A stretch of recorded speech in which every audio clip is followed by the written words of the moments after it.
Hello! We are the Academic Support Services team in the UNT Learning Center.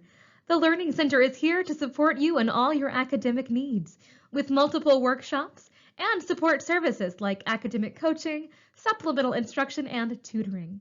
In this presentation, you will get a taste of one of our academic support services as we explore planning your semester.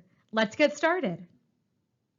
When it comes to figuring out how to be successful throughout your college career, you want to take into consideration the following 6 factors. Set reasonable goals. Develop time management skills that work best for you. Create ways to stay organized. Develop effective study habits. Use campus resources when you need them. And be proactive whenever you can. Using these 6 factors throughout your academic year will foster a more successful academic environment. First up on our agenda is setting goals. Sometimes we find goals challenging because we overextend ourselves, get distracted, or even just forget about them altogether, which in time can lead to a loss of motivation. Let's look at some ways that we can avoid this.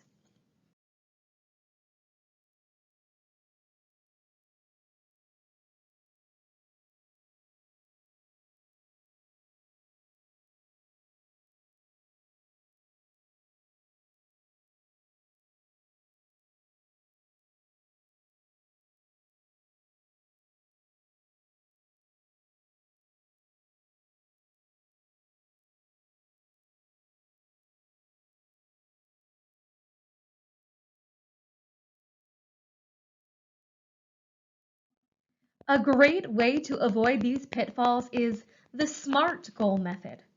This method helps you set a clear plan that you can reasonably achieve and elevate for success and future growth. When setting these goals, identify and being conscious of the following factors will greatly increase your likelihood of success. Specific, measurable, achievable, relevant, and timely. Let's go more in depth. When making sure your goals are reasonable, you should first look and see if the goal is specific. When measuring this factor, consider these questions. Can you articulate more clearly what you're trying to do? Can you summarize this in one thought? Now refine that thought. Can you summarize the bottom line? Ultimately, if someone asks you to explain what your goal is, you should be able to answer quickly and concisely. Next, you want to figure out if your goal is measurable. When determining this, see what it takes to achieve this goal.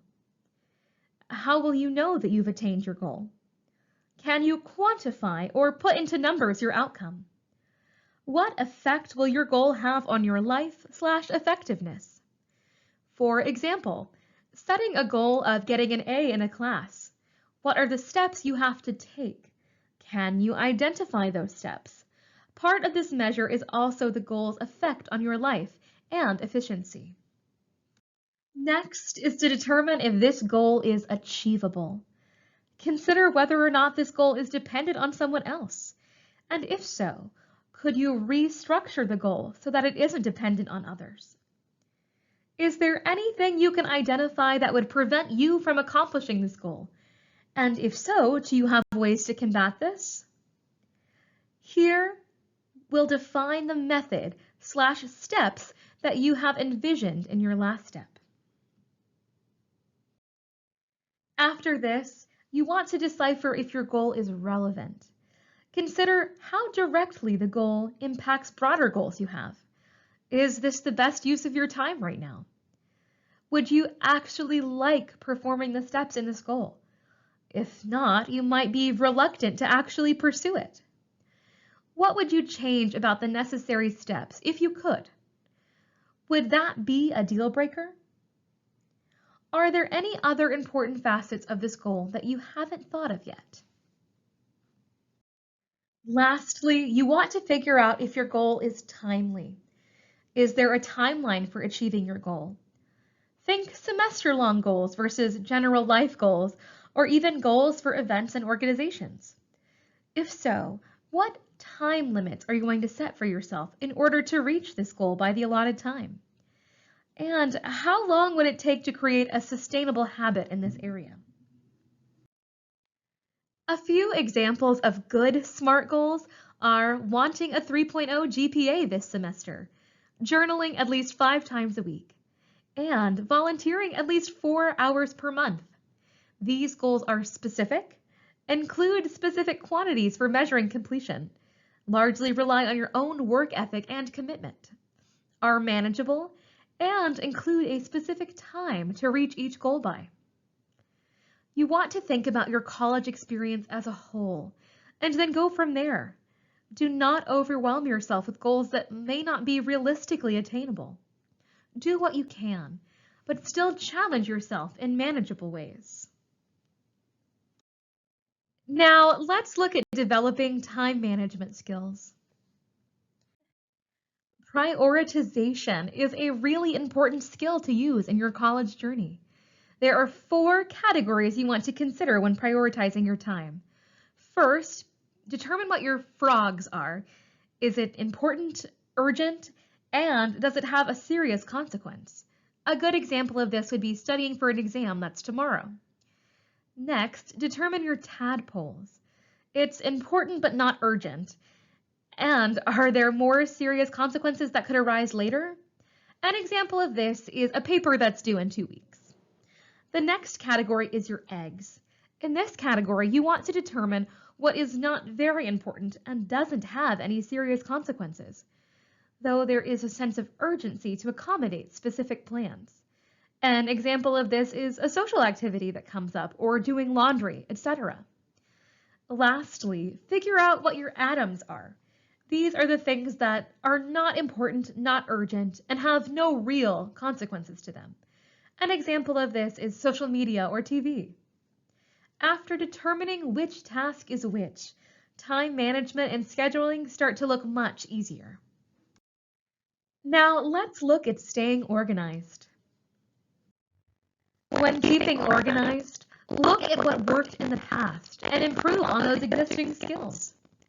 That might look like planners, color code notes, or journaling, but it could also be a to-do list for day-to-day activities with only important notes. In short, do what works best. What has given you positive results in the past? Now, let's talk about how to develop good study skills. Here we have a list of a few things to think about when studying material. If you've never studied, or even if you have, looking at the learning styles through the systems like VARC might be helpful. Then take those styles and see if the learning method they recommend works for you. Once you know how to study, look at the ways to make sure your environment is more effective. Creating a distraction-free, away from your bed is a good course of action. You may need background noise like music or a podcast or even a show. Just make sure you're not distracted. Take breaks as you need them. For some, that means after 30 minutes or an hour, for others more or less. Go back through your notes and highlight things on the test or things you struggled with. Go back over your test too. Rework the things that you did not get right. Join a study group if you feel that environment would be helpful. We'll get more into it on the next slide, but reach out as needed to UNT resources. They are free to UNT students and very helpful. Don't wait until it's too late to ask for help. Let's go more in depth on using campus resources. Like we talked about in the last slide, use your resource as you need them. Here are a few examples.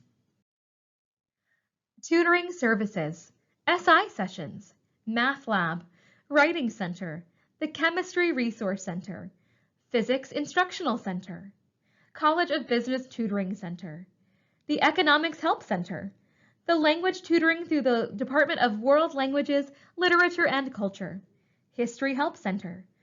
For the full list of campus resources, visit learningcenter.unt.edu/campus resources. Now let's have a discussion on being proactive. Now that we've given you some of the tools to start your semester, Be proactive and put them into practice. Everything we looked at today is a process, and it takes time. No one is perfect, and you might make mistakes here and there. But we are here to help you on your academic journey. Just be sure to ask for help before it's too late. And even if you feel like it is, we can always get you back on track. Thank you for watching. Please be sure to check us out at learningcenter.unt.edu and follow us on social media for latest updates. Thanks again, welcome to UNT, and go Mean Green.